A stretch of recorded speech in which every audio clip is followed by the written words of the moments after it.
सह्याद्री अतिथीगृह इथे बंजारा समाजाच्या आरक्षणाच्या महत्त्वाच्या विषयावर महाराष्ट्राचे मुख्यमंत्री देवेंद्र फडणवीस यांच्या अध्यक्षतेखाली बैठक आयोजित केली आहे। या बैठकीसाठी समाजातील लोकप्रतिनिधी, विचारवंत तसंच उपोषणकर्ते यांना बोलवण्यात आलंय। आजच्या या बैठकीकडे सगळ्या राज्याचं लक्ष लागलं असून अलीकडच्या काळात आदिवासी समाजाप्रमाणे बंजारा समाजाची एसटी प्रवर्गामध्ये त्यांना सहभागी करून आरक्षण द्यावं या मागणीकरता मराठा समाजापेक्षाही मोठे मोर्चे काढण्यात आले।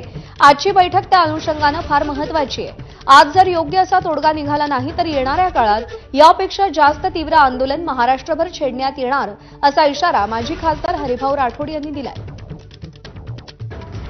बंजारा समाजाच्या ज्या प्रलंबित मागण्या आहेत आणि विशेषतः हैदराबाद गॅजेट प्रमाणे एसटीचं आरक्षण मिळण्यासाठी जे लाखोचे मोर्चे निघाले, त्यासाठी आज माननीय मुख्यमंत्र्यांनी सह्याद्री अतिथीगृहात बैठक ठेवलेली आहे।